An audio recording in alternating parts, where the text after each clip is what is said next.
Welcome to old photo bioscope.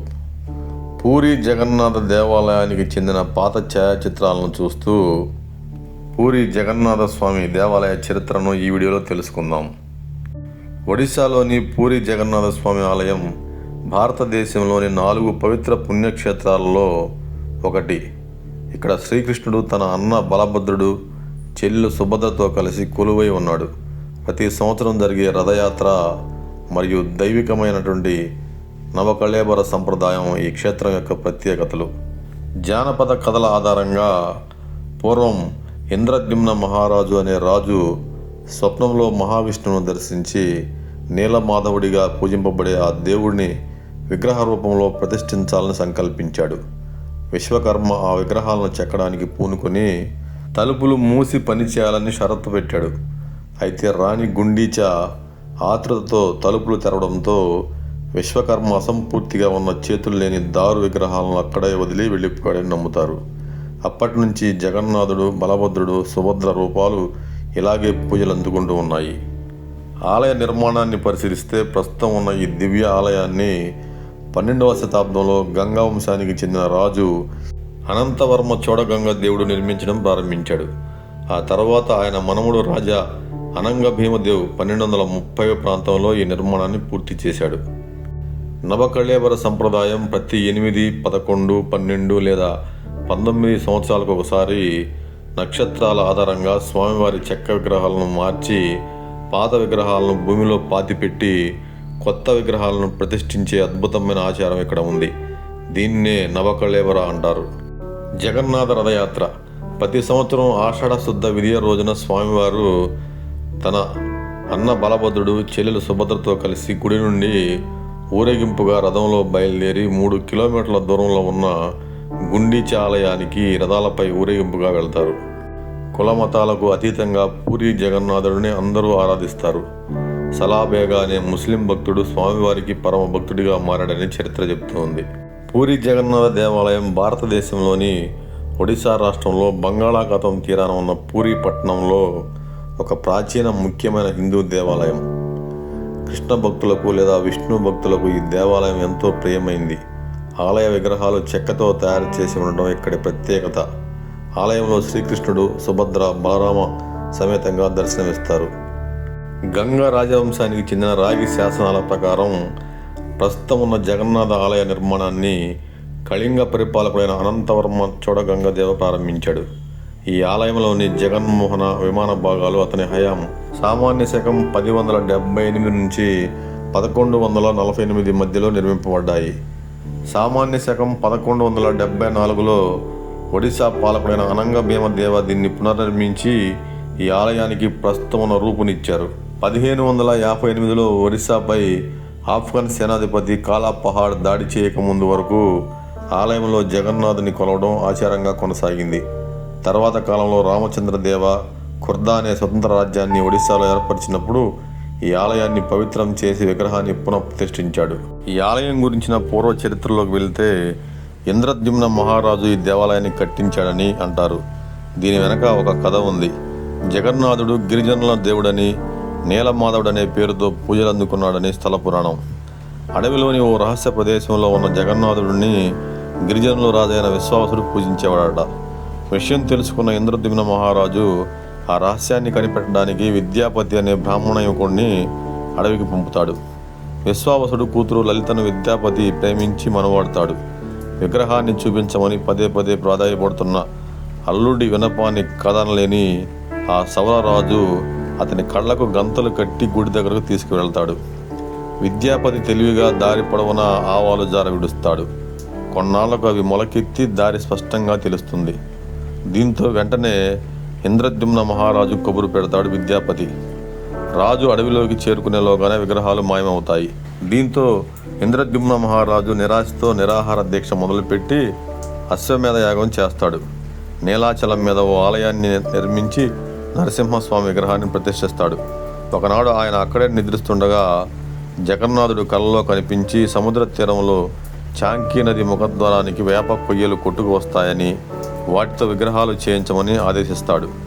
కొయ్యలైతే కొట్టుకు వచ్చాయి, కానీ విగ్రహ నిర్మాణానికి ఎవరూ ముందుకు రాలేదు. ఏం చేయాలని రాజు ఆలోచిస్తున్న సమయంలో దేవశిల్పి విశ్వకర్మ వికలాంగుడి రూపంలో వస్తాడు. తానొక్కడినే రహస్యంగా ఓ గదిలో విగ్రహాలకు రూపకల్పన చేస్తానని, ఆ సమయంలో పచ్చి మంచినీళ్ళు కూడా ముట్టుకోనని, ఆ 21 రోజులు అటువైపు ఎవరూ రాకూడదని, తన పనికి ఆటంకం కలగకూడదని షరతు విధిస్తాడు. అందుకు రాజు అంగీకరిస్తాడు. రోజులు గడుస్తున్నా గదిలోంచి ఎలాంటి శబ్దమూ రాదు. దీంతో రాణి గుండీచా దేవి తొందర పెట్టడంతో గడువు పూర్తి కాకుండానే రాజు తలుపులు తెరుస్తాడు. శిల్పి కనిపించడు. చేతులు కాళ్ళు లేని సగం చెక్కిన విగ్రహాలు మాత్రం దర్శనమిస్తాయి. పశ్చాత్తాపంతో రాజు బ్రహ్మదేవుడిని ప్రార్థిస్తాడు. చతుర్ముఖుడు ప్రత్యక్షమై ఇక మీదట అదే రూపంలో విగ్రహాలు పూజలు అందుకుంటాయని ఆనందిస్తాడు. తానే స్వయంగా వాటికి ప్రాణప్రతిష్ఠ చేస్తాడు. పూరి ఆలయంలోని విగ్రహాలకు అభయహస్తం, వరదహస్తం కనిపించదని అందుకే అంటారు. చతుర్దశ భువనాలను వీక్షించడానికి అన్నట్టు ఇంతింత కళ్ళు మాత్రం ఉంటాయి. జగన్నాథ స్వామి ఆలయ నిర్మాణ చరిత్రను చూసుకుంటే ఈ భారీ ఆలయ భవనం 40 లక్షల చదరపడుగుల్లో 37,000 మీటర్ల కన్నా ఎక్కువ వైశాల్యంతో ప్రహరీ గోడ చుట్టూ ఎత్తైన కోట గోడలను కలిగి ఉంటుంది. ఇందులో కనీసం 120 దేవాలయాలు, పూజా స్థలాలు ఉన్నాయి.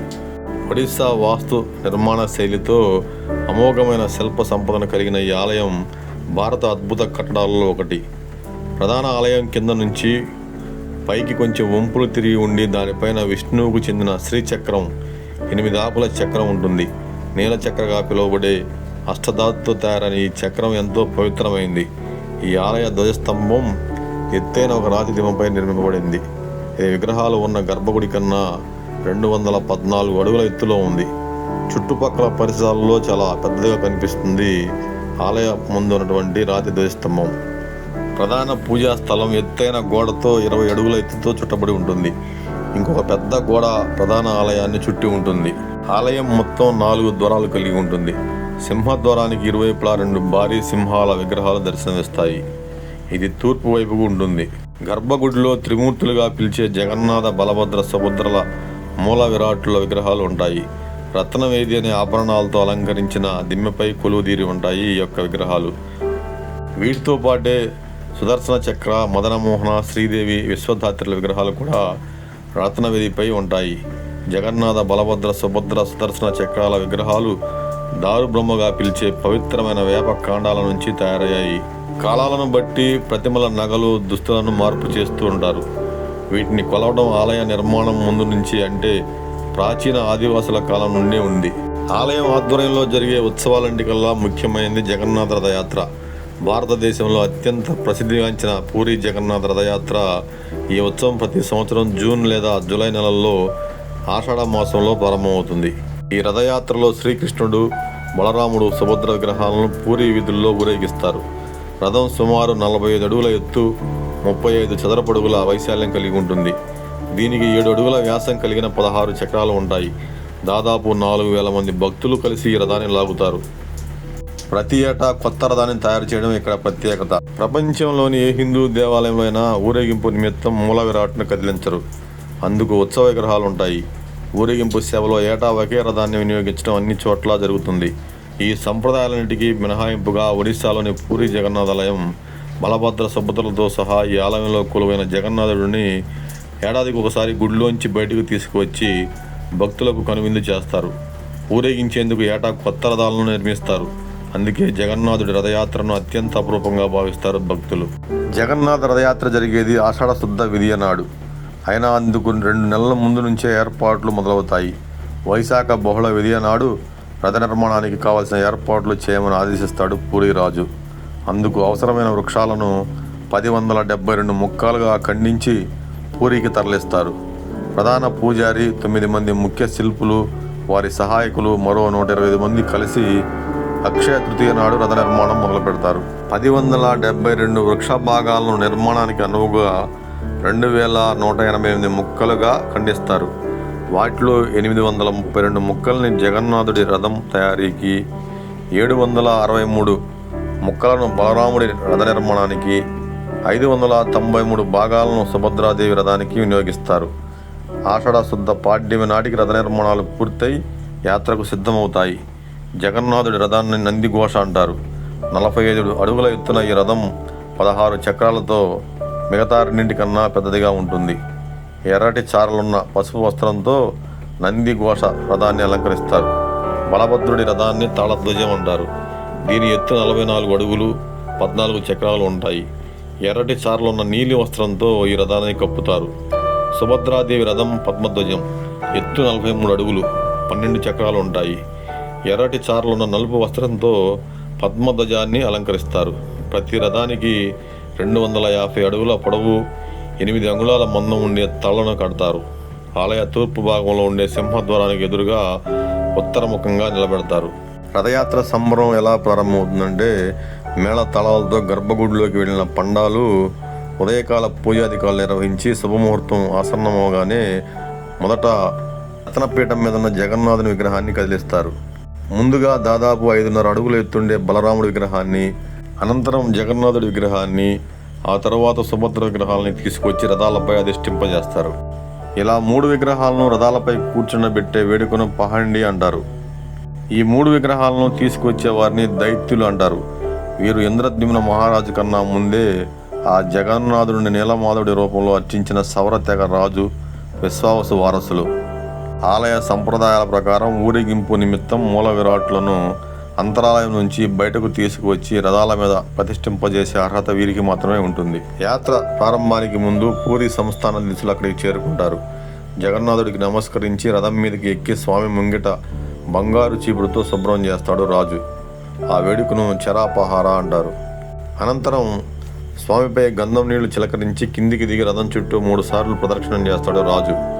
సుభద్ర బలరాముడి రథాలకు కూడా ప్రదక్షిణ చేసిన అనంతరం రథయాత్ర మొదలవుతుంది. జగన్నాథుడి రథం అంగుళం చొప్పున నిదానంగా కదులుతూ ఉంటుంది. దీన్ని ఘోషయాత్ర అంటారు. భక్తుల తొక్కిసలాటలో చక్రాల కింద ఎవరైనా పడినా, దారిలో ఏ దుకాణము అడ్డు వచ్చినా రథం వెనకడుగు వేసే ప్రసక్తే ఉండదు. అడ్డొచ్చిన దుకాణాలను కూలగొట్టైనా సరే ముందుకే నడిపిస్తారు. ఈ యాత్ర ఎంత నెమ్మదిగా సాగుతుందంటే, జగన్నాథుడి గుడి నుంచి కేవలం 3 మైళ్ళ దూరంలో ఉండే రాణి గుండీచాదేవి ఆలయానికి చేరుకోవడానికి దాదాపు 12 గంటల సమయం పడుతుంది. రథయాత్ర గుండీచా ఆలయానికి చేరుకున్నాక ఆ రాత్రి బయటే రథాల్లోనే మూల విరాట్లకు విశ్రాంతినిస్తారు. మర్నాడు ఉదయం మేళతాళాలతో గుడిలోకి తీసుకువెళ్తారు. వారం రోజుల పాటు గుండీచాదేవి ఆతిథ్యం స్వీకరించిన అనంతరం దశమి నాడు తిరుగు ప్రయాణం మొదలవుతుంది. దీన్ని బహుదాయాత్ర అంటారు. ఆ రోజు మధ్యాహ్నానికి 3 రథాలు జగన్నాథ ఆలయానికి చేరుకుని గుడి బయటే ఉండిపోతాయి. మర్నాడు ఏకాదశి నాడు స్వామివార్లను బంగారు ఆభరణాలతో అలంకరిస్తారు. సునావేశగా వ్యవహరించే ఈ వేడుకను చూసేందుకు బారులు తీరుతారు భక్తులు. ద్వాదశి నాడు విగ్రహాలను మళ్లీ గర్భగుడిలోని రత్నసింహాసనంపై అలంకరించడంతో యాత్ర పూర్తవుతుంది.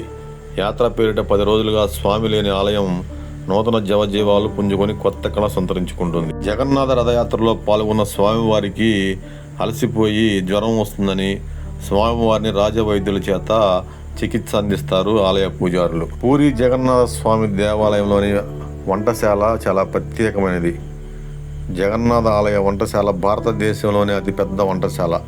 సంప్రదాయాల ప్రకారం ఇక్కడ వండిన వాటిని శ్రీమందిర రాణి అయిన మహాలక్ష్మీదేవి పర్యవేక్షిస్తుందని అంటారు. ఒకవేళ ఇక్కడ తయారైన వంటల్లో ఏదైనా లోపం ఉంటే వంటశాల దగ్గర కుక్క నీడ కనిపిస్తుందని చెబుతూ ఉంటారు. మహాసురులుగా పిలిచే వంట వాళ్ళు దీన్ని మహాలక్ష్మీదేవికి కలశ ప్రతీకగా భావించి ఆ వంటను సమాధి చేసి మళ్ళీ కొత్త వంట మొదలు పెడతారు. ఇక్కడ మొత్తం వంట అంతా హిందూ ఆచారాల ప్రకారం జరుగుతుంది. వంటకు మట్టి కుండలను మాత్రమే ఉపయోగిస్తారు. వంట కోసం వంటశాల దగ్గర ఉన్న గంగా, యమున అనే 2 పవిత్ర బౌల నుండి తోడిన నీటిని మాత్రమే ఉపయోగిస్తారు. ఇక్కడ 5 ప్రత్యేక ముహూర్తాల్లో రత్నవేది, భోగ మండపాల్లో ఉన్న ప్రతిమలకు 56 రకాల నైవేద్యాలను అందిస్తారు. ఆలయ వైదిక కర్మల ప్రకారం మధ్యాహ్నం 1 గంటకు పెట్టే కోతో భోగ లేదా అబద అనే ప్రసాదం కోసం అందరూ ఎదురు చూస్తుంటారు. జగన్నాథ స్వామికి సమర్పించిన తర్వాత ఈ భోజనాన్ని తగినంత మొత్తంలో మహాప్రసాదంగా ఆలయంలోని సింహద్వారానికి ఈశాన్యంలో ఉన్న ఆనంద బజారులో పంచుతారు. అక్కడ భక్తులు ఎంతో పవిత్రంగా ఈ యొక్క భోజనాన్ని స్వీకరిస్తారు. ప్రతి 12 నుంచి 19 ఏళ్లకు ఒకసారి ఏ సంవత్సరం అయితే ఆషాఢ మాసం 2 సార్లు వస్తుందో ఆ సంవత్సరం నభ కళేవర ఉత్సవం పేరుతో చెక్క విగ్రహాలను కొత్త వాటిని మారుస్తారు. పూరి జగన్నాథ క్షేత్రంలో ఆలయంలోని జగన్నాథుడి మూల విరాట్లో ఉండే బ్రహ్మ పదార్థాన్ని కొత్తగా రూపొందించిన దారు శిల్పంలోకి మార్చే ఉత్సవాన్ని బ్రహ్మ పరివర్తన వేడుక అంటారు. ఇది జ్యేష్ఠ మాసపు కృష్ణ చతుర్దశి నాడు అర్ధరాత్రి బ్రహ్మం మార్పిడి అత్యంత గోప్యంగా జరుగుతుంది. ఈ బ్రహ్మ పదార్థం మార్పిడి పూర్తయితే కొత్త దారు విగ్రహాలకు జీవం వచ్చినట్లే భావిస్తారు. ఆ విగ్రహాలకు పట్టు వస్త్రాలు ధరింపజేసి బంగారు ఆభరణాలతో అలంకరిస్తారు. జగన్నాథ స్వామి దేవాలయంలోకి దర్శనానికి కేవలం హిందువులకు మాత్రమే అనుమతి ఉంటుంది. పూరి జగన్నాథ స్వామి దేవాలయ విశేషాలు. సాక్షాత్తు విష్ణుమూర్తి ఇక్కడ శ్రీకృష్ణుడు తన సోదరుడు బలరాముడు సోదరి సుభద్రతో కలిసి కొలువై ఉంటాడు. ఈ ఆలయంలో విగ్రహాలు ప్రత్యేకమైన వేప చెక్కతో చేయబడతాయి. ప్రతి 12 నుండి 19 సంవత్సరాలకు ఒకసారి ఈ విగ్రహాలను మార్చే నవకళేవర అనే పవిత్ర ఉత్సవం జరుగుతూ ఉంటుంది. ప్రతి సంవత్సరం ఆషాఢ శుద్ధ విధియ నాడు జరిగే రథయాత్ర ప్రపంచ ప్రసిద్ధి చెందింది. ఆలయంలో ప్రతిరోజు 56 రకాల వంటకాలు నైవేద్యంగా స్వామివారికి నివేదిస్తారు. వంటలను 7 కుండలను ఒకదానిపై ఒకటి పేర్చి కట్టెల పొయ్యి మీద వండుతారు. ఇందులో అత్యంత పై కుండలో ఆహారం ముందుగా ఉడుకుతుంది. అదే చాలా ప్రత్యేకమైన విషయం. ఆలయ శిఖరంపై ఉండే జెండా ఎల్లప్పుడూ గాలికి వ్యతిరేక దిశలో ఎగురుతూ ఉంటుంది. అలాగే ఆలయ నీడ ఎప్పుడూ నేలపై పడదు. ఆలయం లోపలికి వెళ్ళగానే సముద్రపు అలల చప్పుడు వినిపించదు. ఏ రోజు ఎంతమంది భక్తులు వచ్చినా ఆలయ వంటశాలలోని వంట సరిపోకపోవడం అనేది ఉండదు. ఆదివాసీల చేత పూజలు అందుకున్న సాక్షాత్తు శ్రీ మహావిష్ణువు జగన్నాథుడిగా భారతదేశంలోని ఒడిశా రాష్ట్రంలో పూరీ పట్టణం సముద్ర తీరాన వెలిసినందువల్ల ఈ దేవాలయానికి పూరి జగన్నాథ స్వామి దేవాలయంగా పేరు వచ్చింది. సంక్షిప్తంగా ఇది పూరి జగన్నాథ స్వామి దేవాలయ చరిత్ర. ఈ వీడియోలో 100-150 సంవత్సరాలకు పైబడినటువంటి పాత ఛాయాచిత్రాల్లో ఆనాటి పూరి జగన్నాథ స్వామి దేవాలయాన్ని చూశారు. దేవాలయం ముందు భాగంలో ఉన్నటువంటి ఆనాటి భక్తులను చూశారు. ఎంతో పురాతనమైనటువంటి పూరి జగన్నాథ స్వామి పాత ఛాయాచిత్రాలను ఈ వీడియోలో మీకు చూపిస్తూ స్వామివారి యొక్క చరిత్రను మీకు వివరించాను. ఈ వీడియో మీకు ఎలా అనిపించింది?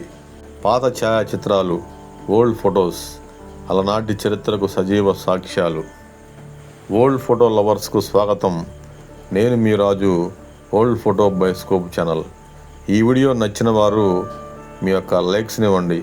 మీ అభిప్రాయాలను కామెంట్ రూపంలో తెలియజేయండి. వీడియో నచ్చిన వారందరూ మీ బంధువులకు స్నేహితులకు షేర్ చేయండి. వీడియోను హైప్ చేయండి. మన ఛానల్ సబ్స్క్రైబ్ చేసుకోండి. మరొక మంచి వీడియోతో మీ ముందుకు రావడానికి ప్రయత్నిస్తాను. నేను మీ రాజు, ఓల్డ్ ఫోటో బయోస్కోప్. జై హింద్.